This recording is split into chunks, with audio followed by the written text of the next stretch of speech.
बच्चों की बात पर प्रभावित हो जाते या माताओं की बात से प्रभावित हो जाते। जैसे आसमान का चंद्रमा है ना, वो किसकी औलाद है, कहां से पैदा हुआ? इस पृथ्वी का एक हिस्सा छिटक गया और वो चंद्रमा कहा गया,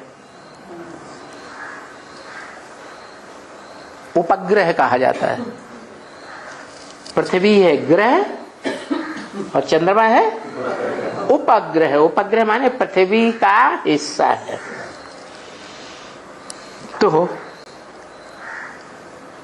चंद्रमा बच्चा हुआ ना, है बच्चा हुआ, और पृथ्वी माता हुई। तो पृथ्वी माता को वो जो ब्रह्मा बच्चा है वो बहुत महान मान लेता है।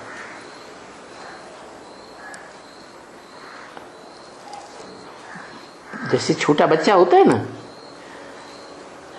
पैदा होता है तो शिशु बच्चा जो माँ की गोद में दूध पीता है वो माँ को ही पहचानता है कि बाप को पहचानता है? माँ को ही पहचानता है। ऐसे ही वो चंद्रमा है, उसमें ज्ञान की रोशनी बहुत कम होती है। जब तो ज्ञान की कम रोशनी होने के कारण वो बाप को नहीं पहचानता, मां को ही पहचानता है।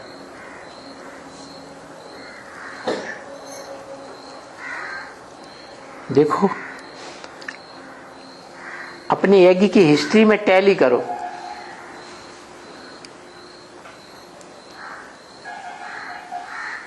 हम जानते हैं कि कृष्ण चंद्र कहा जाता है।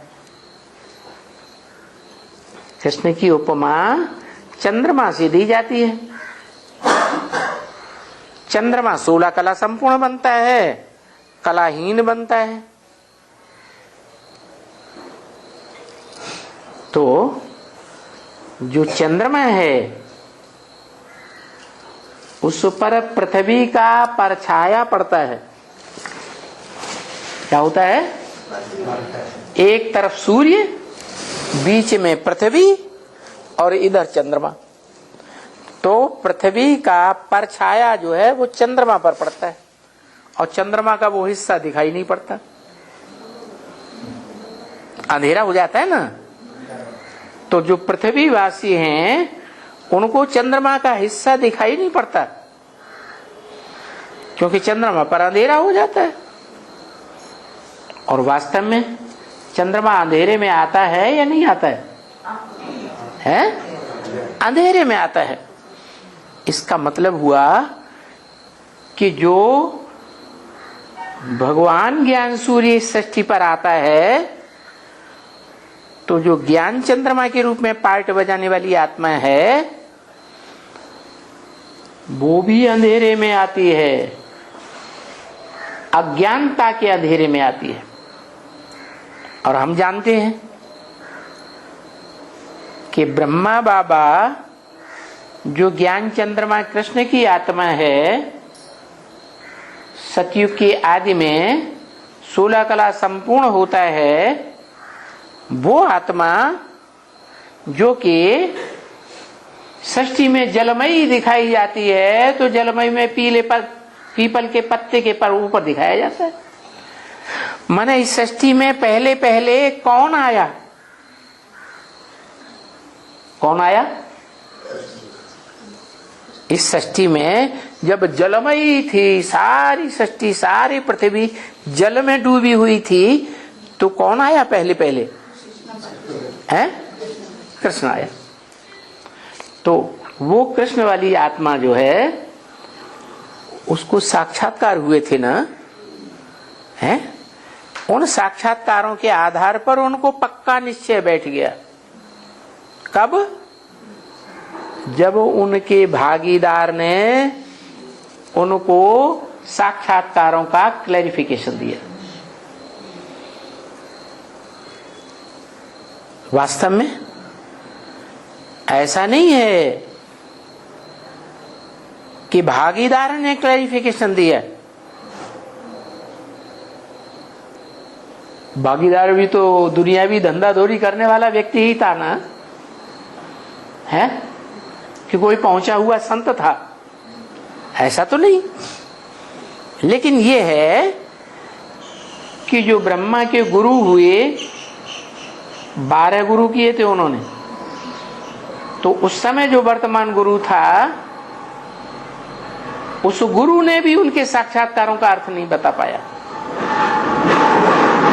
बनारस में गए, बनारस के बड़े बड़े दिग्गज विद्वान पंडित आचार्यों से पूछा, उन्होंने भी नहीं बताया।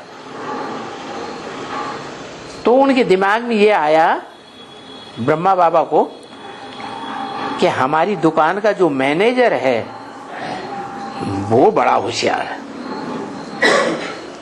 वो रत्नों का भी बड़ा पारखी है। क्या? मैं उतना पारखी नहीं हूं जितना वो पारखी, और जरा विद्वान भी है। तो उससे प्रभावित थे ब्रह्मा बाबा। लेकिन उसको उन्होंने छोटी सी दुकान देख करके कि उस भागीदार की छोटी सी दुकान है, कोई बिक्री होती नहीं है, गरीब है तो और होशियार आदमी है, इसलिए उसको अपनी दुकान में मैनेजर बना के रख दिया और खुद सत्संग में चले गए। सिंध हैदराबाद में सत्संग करने लगे।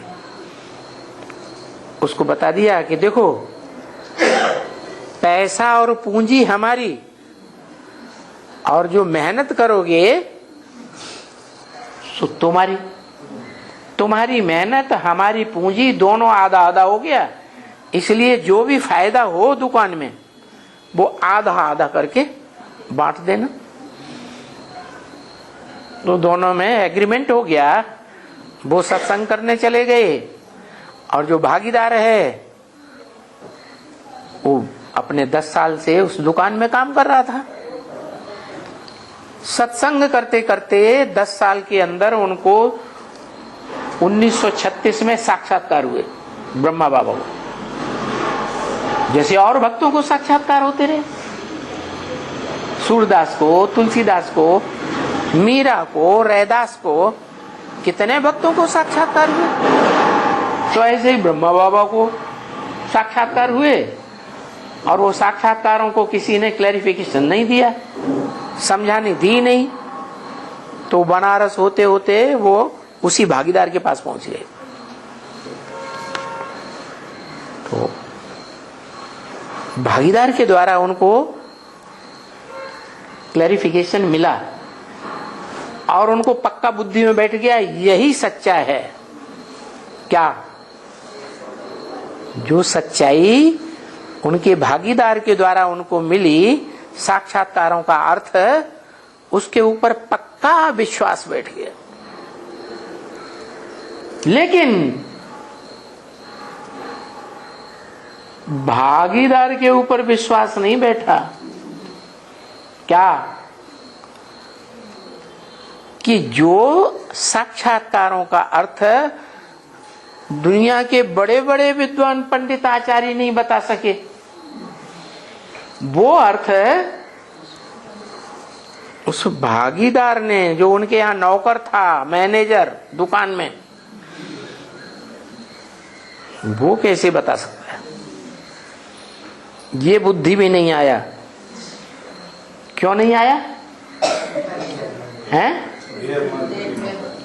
इसलिए नहीं आया कि उनके दिमाग में था मैं दुकान का मालिक हूं और ये मेरा नौकर है। तो देह का अहंकार रहा।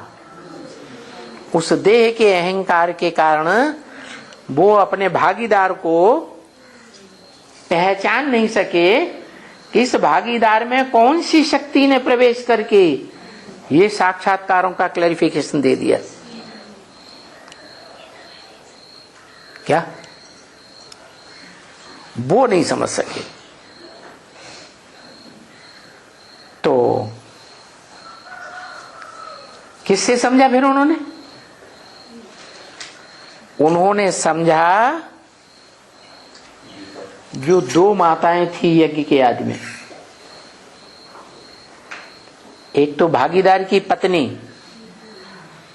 क्या, और दूसरी एक और माता थी बहुत बोलने वाली, होशियार, बोल बोल करने में ज्यादा होशियार। क्या